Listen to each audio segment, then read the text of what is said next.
प्यारे बच्चों, dude class 1 से मैं आपका सुधीर सर आज आप लोगों को श्रम विभाजन और जाति प्रथा का ये ऑब्जेक्टिव क्वेश्चन आंसर लेकर के आया हूँ। इसका कहानी को मैं वीडियो के माध्यम से पढ़ा चुका हूँ। तो आप सभी बच्चे इस टेस्ट को लगाने का प्रयास करेंगे और देखेंगे कि कौन बच्चा इसमें कितना नंबर ला पाता है, कितना परफेक्ट कर पाता है अपने आप को। तो चलिए बच्चों, बिना देरी किए हम लोग शुरू करते हैं। आज हमारा चैप्टर है श्रम विभाजन और जाति प्रथा। चैप्टर क्या है बच्चों? श्रम विभाजन और जाति प्रथा। इस चैप्टर से हम लोग ऑब्जेक्टिव लगाने की प्रयास करेंगे और देखेंगे कि कौन बच्चा कितना नंबर लाता है। तो चलिए बच्चों, हमारा प्रश्न है श्रम विभाजन और जाति प्रथा के लेखक कौन है? तो बच्चों, श्रम विभाजन और जाति प्रथा का लेखक भीमराव अंबेडकर होंगे। हमारे सभी बच्चे इस जवाब को जानते होंगे। श्रम विभाजन और जाति प्रथा का लेखक कौन है? तो भीमराव अंबेडकर। प्यारे बच्चों, अगले क्वेश्चन की ओर हम लोग बढ़ रहे हैं। अगले क्वेश्चन की ओर हम लोग बढ़ रहे हैं। बाबा साहेब अंबेडकर का जन्म कब हुआ था? बाबा साहेब अंबेडकर का जन्म कब हुआ था? तो बच्चों, हमारा आंसर होगा 14 अप्रैल 1891 ईस्वी को। 14 अप्रैल 1891 ईस्वी को बच्चों कब हुआ था? 14 अप्रैल 1891 ईस्वी को। प्यारे बच्चों, सभी बच्चे कमेंट भी करके हमको बताएंगे फटाफट। चलिए अगले प्रश्न की ओर हम लोग बढ़ रहे हैं। बाबा साहेब भीमराव अंबेडकर का जन्म किस राज्य में हुआ था? तो बाबा साहेब अंबेडकर का जन्म बच्चों महू मध्य प्रदेश में हुआ था। कहाँ हुआ था बच्चों? मध्य प्रदेश में। अगर राज्य पूछे तो मध्य प्रदेश और जगह पूछे बच्चों तो महू बोलना है। क्या बोलना है बच्चों? महू। जगह पूछे तो महू। चलिए अगले प्रश्न की ओर जा रहे हैं बच्चों हम लोग। अगले प्रश्न, हमारा प्रश्न संख्या 4 है। श्रम विभाजन और जाति प्रथा। श्रम विभाजन और जाति प्रथा गद्य की कौन सी विद्या है बच्चों? तो ये एक निबंध है बच्चों। ये क्या है? एक निबंध है। क्या है बच्चों? एक निबंध है। श्रम विभाजन और जाति प्रथा गद्य की कौन सी विद्या है बच्चों? तो ये एक निबंध है। क्या है बच्चों? निबंध है। प्रश्न संख्या 5 की ओर बढ़ रहे हैं। भीमराव अंबेडकर के विख्यात भाषण एनिहिलेशन ऑफ कास्ट का हिंदी रूपांतरण किसने किया? हिंदी रूपांतरण किसने किया? तो बच्चों, इसका आंसर होगा, सभी बच्चे ध्यान देंगे। हम प्रश्न संख्या 5 की ओर बढ़ रहे हैं। तो इसका हिंदी रूपांतरण ललई सिंह यादव किया। किसने किया बच्चों? ललई सिंह यादव। सभी बच्चे इसको जानते होंगे। श्रम विभाजन और जाति प्रथा का हिंदी रूपांतरण किसने किया? ललई सिंह यादव। बच्चों, अगला क्वेश्चन, भारतीय संविधान की निर्माता किन्हें कहा जाता है? भारतीय संविधान की निर्माता बच्चों हमारा बाबा साहब अंबेडकर को कहा जाता है। किसको कहा जाता है? बाबा साहब अंबेडकर को। इन्होंने ही संविधान का निर्माण किया, संविधान की रचना किया, इसलिए बाबा साहब अंबेडकर को भारतीय संविधान की निर्माता कहा जाता है। प्यारे बच्चों, प्रश्न संख्या 7 में हम लोग जा रहे हैं। प्रश्न संख्या 7 की ओर ध्यान देंगे। श्रम विभाजन और जाति प्रथा पाठ बाबा साहेब के किस भाषण से संपादित किया गया था? बाबा साहेब के किस भाषण से संपादित किया गया था? तो इसका आंसर होगा बच्चों, इसका आंसर होगा, देखिए थोड़ा सा छोटा करके मैं दिखा रहा हूँ, सभी बच्चे ध्यान देंगे। तो इसका आंसर होगा बच्चों द एनिहिलेशन ऑफ कास्ट। कहाँ से संपादित किया गया बच्चों? The annihilation of caste. प्यारे बच्चों, अगले प्रश्न की ओर हम लोग बढ़ रहे हैं। प्रश्न संख्या 8। प्रश्न संख्या 8 आप सभी बच्चे देख रहे होंगे। प्रश्न संख्या 8 हमारा है, भीमराव अंबेडकर के जीवन के मुख्यतः प्रेरक व्यक्ति कौन थे? तो भीमराव अंबेडकर के जीवन का मुख्यतः 3 प्रेरक व्यक्ति थे बच्चों। कौन कौन? बुद्ध, कबीर, ज्योतिबा फूले, यानी इनमें से सभी। इसका आंसर होगा इनमें से सभी। ये तीनों बाबा साहब अंबेडकर के जीवन का प्रेरक व्यक्ति रहा। बुद्ध, कबीर, ज्योतिबा फूले, इनमें से सभी होगा।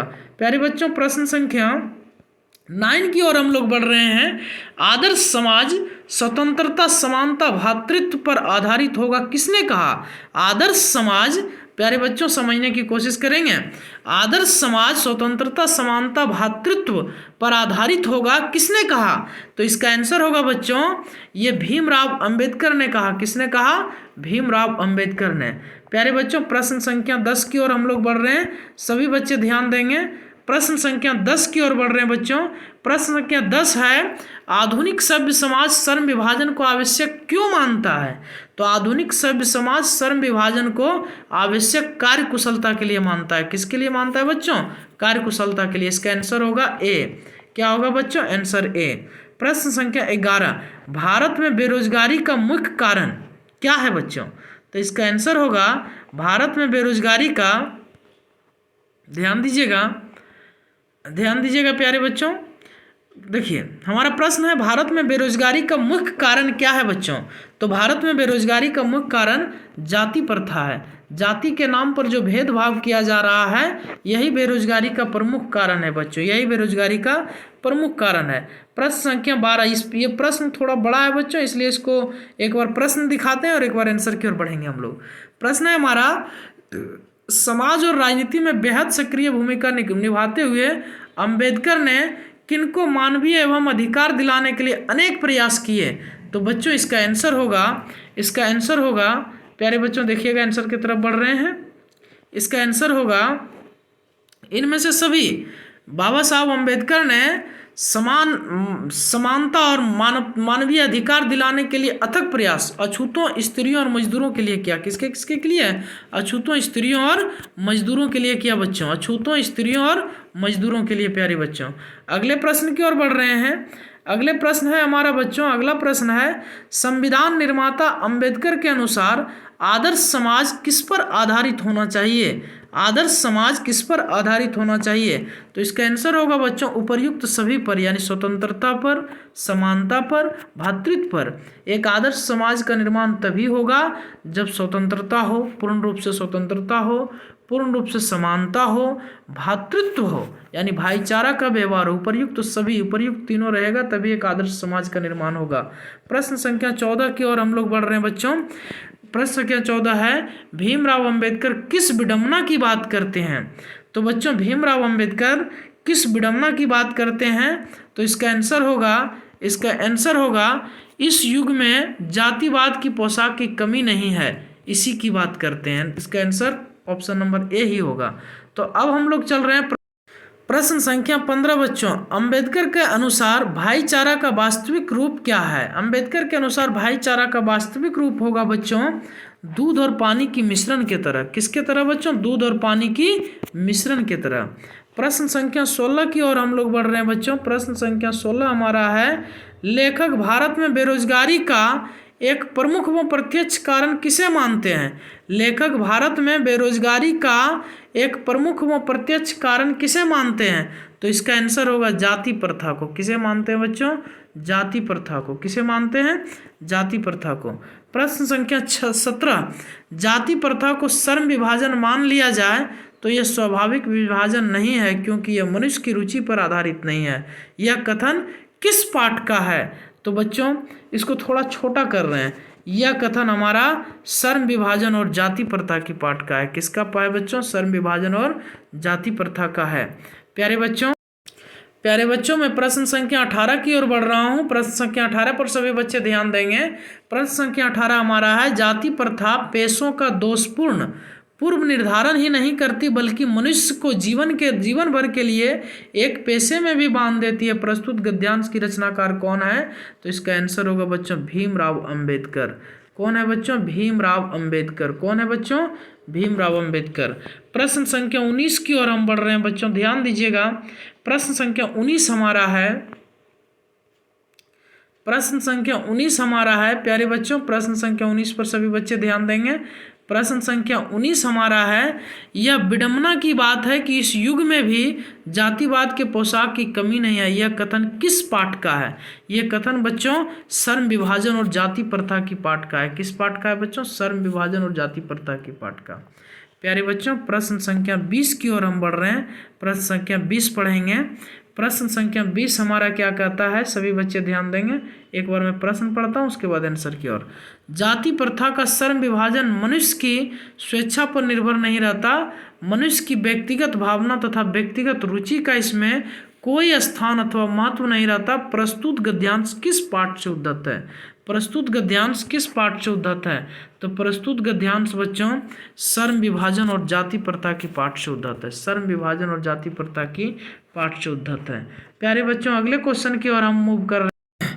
प्रश्न संख्या 21 की ओर हम लोग बढ़ रहे हैं बच्चों। प्रश्न संख्या 21 हमारा है, बुद्धा एंड हिज धम्मा के लेखक कौन है? तो बुद्धा एंड हिज धम्मा के लेखक डॉक्टर भीमराव अंबेडकर है बच्चों। कौन है? डॉक्टर भीमराव अंबेडकर। अगले प्रश्न संख्या 22 की ओर हम लोग बढ़ रहे हैं बच्चों। सभी बच्चे का ध्यान रहना चाहिए। प्रश्न संख्या 22 हमारा है, हु आर शुद्राज किसकी रचना है? हु आर शुद्राज किसकी रचना है? तो इसका आंसर होगा बच्चों भीमराव अंबेडकर, डॉक्टर भीमराव अंबेडकर का। प्रश्न संख्या 23 की ओर हम लोग बढ़ रहे हैं बच्चों। प्रश्न संख्या 23 हमारा है, भाईचारे का दूसरा नाम क्या है? भाईचारे का दूसरा नाम क्या है? तो बच्चों भाईचारे का दूसरा नाम है लोकतंत्र। क्या है बच्चों? लोकतंत्र। भाईचारे का दूसरा नाम लोकतंत्र है। प्रश्न संख्या 24 की ओर हम लोग बढ़ रहे हैं बच्चों। प्रश्न संख्या 24 है कि अंबेडकर ने किनको मानवीय अधिकार व सम्मान दिलाने के लिए, फिर से ध्यान देंगे बच्चों, अंबेडकर ने किनको मानवीय अधिकार व सम्मान दिलाने के लिए अधिक संघर्ष किया? तो बच्चों अंबेडकर ने अछूतों को, स्त्रियों को, मजदूरों को, सभी को मानवीय अधिकार दिलाने के लिए अथक प्रयास किया, इसलिए इसका आंसर होगा उपर्युक्त सभी को। क्या होगा बच्चों? उपर्युक्त सभी को। प्यारे बच्चों हम लोग प्रश्न संख्या 25 की ओर बढ़ रहे हैं। प्रश्न संख्या 25 है कि किनके प्रोत्साहन पर अंबेडकर उच्चतर शिक्षा के लिए न्यूयॉर्क गए? तो इसका आंसर होगा बच्चों, ध्यान दीजिएगा, इसका आंसर होगा बड़ौदा नरेश की प्रोत्साहन पर। किसके प्रोत्साहन पर? बड़ौदा नरेश की प्रोत्साहन पर। प्रश्न संख्या 26 की ओर हम लोग बढ़ रहे हैं बच्चों। प्यारे बच्चों प्रश्न संख्या 26 हमारा है बच्चों, द कास्ट इन इंडिया किसके द्वारा लिखा गया? द कास्ट इन इंडिया किसके द्वारा लिखा गया? तो इसका आंसर होगा बच्चों भीमराव अंबेडकर। क्या होगा आंसर? भीमराव अंबेडकर। प्रश्न संख्या 27 की ओर हम लोग बढ़ रहे हैं प्यारे बच्चों, ध्यान देंगे, सभी स्टूडेंट का ध्यान रहना चाहिए स्क्रीन पर।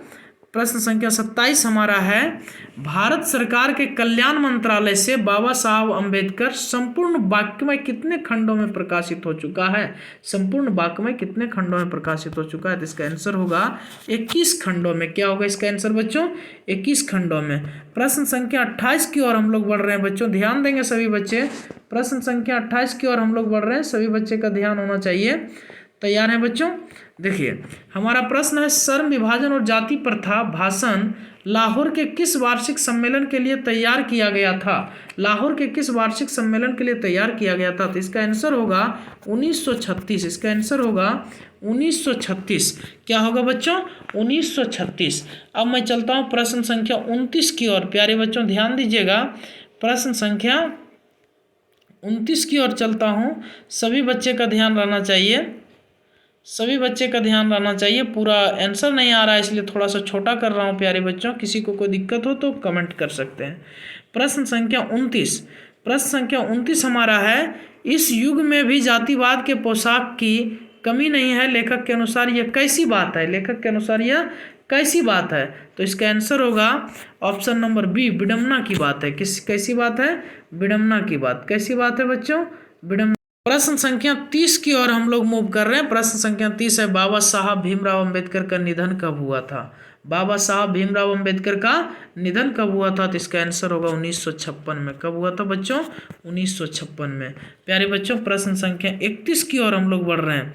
महू मध्य प्रदेश किनका जन्म स्थान है? महू मध्य प्रदेश किनका जन्म स्थान है? तो इसका आंसर होगा भीमराव अंबेडकर। क्या होगा आंसर बच्चों?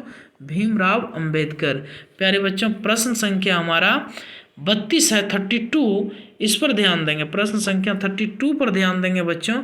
प्रश्न संख्या 32 है, देयर मैकेनिज्म किनकी कृति है? देयर मैकेनिज्म किनकी कृति है? तो ये भीमराव अंबेडकर का आंसर हमारा होगा भीमराव अंबेडकर। क्या होगा बच्चों? भीमराव अंबेडकर। प्रश्न संख्या 33 की ओर हम लोग बढ़ रहे हैं। विडंबना का अर्थ क्या है? विडंबना, यहाँ विडंबना का अर्थ क्या है? तो यहाँ विडंबना का अर्थ है उपहास। क्या है बच्चों? उपहास। विडंबना का अर्थ क्या होगा? उपहास। प्रश्न संख्या 34 की ओर हम लोग बढ़ रहे हैं प्यारे बच्चों, ध्यान देंगे सभी बच्चे। प्रश्न संख्या 34 हमारा है, भारत में जाति प्रथा का मुख्य कारण क्या है? तो इसका आंसर होगा बच्चों बेरोजगारी। क्या होगा इसका आंसर? बेरोजगारी। प्यारे बच्चों प्रश्न संख्या 35 की ओर हम लोग बढ़ रहे हैं। प्रश्न संख्या 35, मानव मुक्ति की पुरोधा किसे कहा गया? मानव मुक्ति का पुरोधा किसे कहा गया? तो मानव मुक्ति की पुरोधा बच्चों बाबा साहब अंबेडकर यानी भीमराव अंबेडकर को कहा गया। किसे कहा गया? भीमराव अंबेडकर को। प्यारे बच्चों अगला प्रश्न है हमारा जाति प्रथा। ध्यान दीजिएगा बच्चों, अगला प्रश्न है हमारा, जाति प्रथा स्वाभाविक विभाजन नहीं है, क्यों? जाति प्रथा स्वाभाविक विभाजन नहीं है, क्यों? तो बच्चों इसका थोड़ा सा छोटा कर रहे हैं। जाति प्रथा स्वाभाविक विभाजन नहीं है, क्यों? जाति प्रथा स्वाभाविक विभाजन नहीं है, क्यों? तो इसका आंसर होगा डी, रुचि पर आधारित नहीं होने के कारण, रुचि पर आधारित नहीं होने का कारण। प्यारे बच्चों, इस वीडियो को 1-2 बार आप देख करके जाएं, इसको याद करके जाएं, रट करके जाएं। मैं विश्वास दिलाता हूं कि आपको देखते देखते याद हो जाएगा, सारे क्वेश्चन उत्तर याद हो जाएगा और आप एग्जाम में अच्छे स्कोर कर पाएंगे। थैंक यू, गुड बाय, आपका दिन शुभ हो, गुड बाय।